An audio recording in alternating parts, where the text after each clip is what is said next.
Pakistan Army और Indian Army. It is more of a guerrilla force. If they could beat such a strong army like America, इतनी strong army जो America की army है, उसको अगर हरा पाए तो अपनी गुरिल्ला टेक्टिक्स से हरा पाए. और अब वो एक मुल्क बन गए हैं. Taliban has become a country now. उनके पास एक मुल्क है अभी. तो मुल्कों की जब लड़ाई होती है तो कन्वेंशनल फौजें लड़ती हैं आपस में. तो इधर से पाकिस्तान के पास कन्वेंशनल फोर्सेज हैं, कन्वेंशनल आर्मी है, कन्वेंशनल एयरफोर्स है.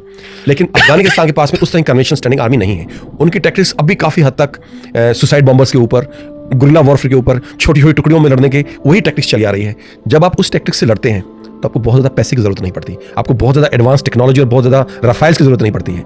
वो आप छोटे मोटी ऑटोमेटिक बंदूकों से, रॉकेट लॉन्चर्स से, ग्रेनेड से, इन सबसे वो लड़ाई कर सकते. बट ये भी उनके पास कहाँ से आ रहे हैं? अमेरिका से भी वो लड़ रहे थे. देखें, जब क्या रशिया दे रहा था उनको, जब अमेरिका भागा था is the word, they ran away from Afghanistan in one night, disappeared.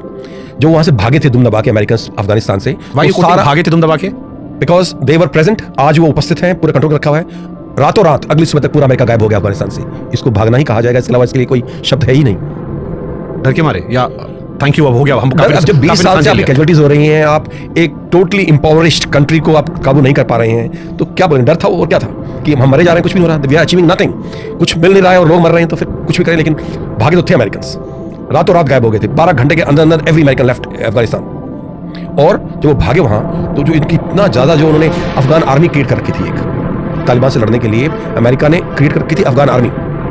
और अफगान आर्मी को उन्होंने बहुत फंड किया, इक्विप किया, बहुत सारा उनको जितना असला दिया, टैंक्स दिए, आर्मर्ड पर्सनल कैरियर्स दिए, रॉकेट लॉन्चर्स दिए, मशीन गन्स दी, और दुनिया भर का जो है बारूद, गोला बारूद दिया. उस सारे साथ तालिबान के हाथ में, it was gifted to Taliban. जब अमेरिकन भागे वहां से, सब छूट गया पीछे, तो Taliban took over and all this most of Afghan army deserted, भगोड़े हो गई अफगान आर्मी. तो सारा का सारा असला ही एक तरह से गिफ्ट मिल गया तालिबान को, जो वो इस्तेमाल कर रहा है. इसके अलावा छोटी मोटी मैन्युफैक्चरिंग कैपेबिलिटी, क्योंकि एक राइफल बनाने में, रुडिमेंट्री राइफल बनाने में या रॉकेट लॉन्चर बनाने में बहुत एडवांस टेक्नोलॉजी की जरूरत नहीं है. उसको एक फैक्ट्री एस्टेब्लिश करना जहां आपकी सब चीजें बन सकती हैं, या normal ammunition like rounds for rifle and all, any country can make that. So probably they have that much of manufacturing capacity which is like of a third world country, like poor African country. Probably they have that. इसके अलावा ये सब बच के जो छूटा है पीछे, उसको वो इस्तेमाल कर रहे हैं. और जैसे मैंने बोला कि उनको बहुत ज़्यादा गोलाबाज की जरूरत नहीं है, उनको बहुत बड़े हवाई जहाज की जरूरत नहीं है. वो छोटे हथियार यूज करते हैं, राइफल्स और लाइट मशीन गन्स. पाकिस्तान एक ज्यादा पावरफुल कंट्री ऐसा हमें लगता है, क्योंकि न्यूक्लियर पावर भी है, बहुत सारा पैसा लेती है, लेकिन अफगानिस्तान ने उसे घुटने पर लाया है. देखिए, मैं ये नहीं बोलूंगा कि पाकिस्तान को घुटने पर ले आए, पर हाँ, पाकिस्तान को उन्होंने इतना परेशान कर दिया है कि अभी पाकिस्तान को समझ में नहीं आ रहा कि करना क्या है. इट इज समथिंग लाइक कि हाथी की सूंड में कीड़ी घुस गई.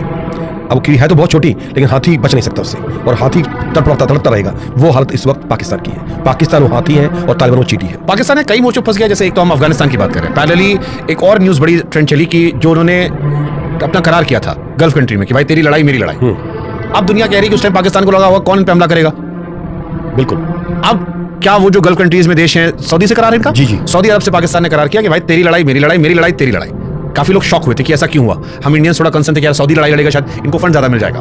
लेकिन अब तो उल्टा हो गया. अब क्या ईरान से अगर कोई मसला होता है तो पाकिस्तान लड़ने जाएगा, और ईरान के खिलाफ लड़ाई सऊदी की, क्या वो पाकिस्तान की लड़ाई बन जाएगी?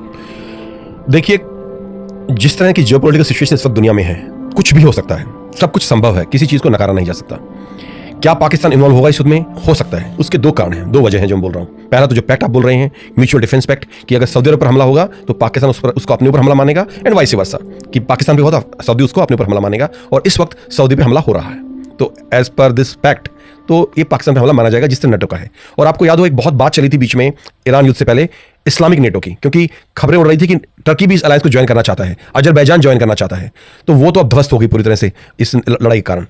अब पाकिस्तान को लगता है कि अगर किसी तरह से, अगर सऊदी अरब रिक्वेस्ट भी करता है और पाकिस्तान अपनी फौज सऊदीया भेज देता है, तो फंस गई वहां जाके.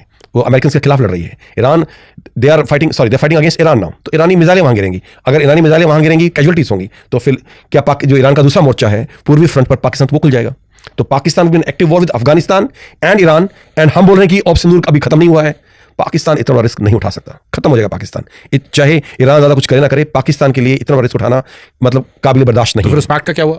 वो पैक्ट गया पानी लेने. अब क्योंकि ना तो अभी पाकिस्तान कुछ कर सकता है, ना सऊदी अरब पाकिस्तान कुछ कर सकता है.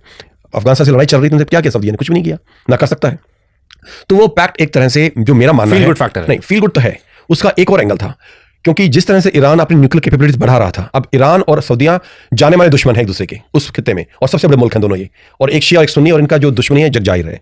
तो सऊदिया को कहीं ना कहीं ये लग रहा था कि लगातार ईरान अपनी न्यूक्लियर कैपेबिलिटी बढ़ा रहा है, और अगर खुदा खास्ता उन्होंने न्यूक्लियर बम बना लिया तो हम क्या करेंगे. अमेरिका बोलता जरूर है कि हमने आपको न्यूक्लियर अम्ब्रेला दे रखा है, लेकिन हम अमेरिका विश्वास नहीं कर सकते.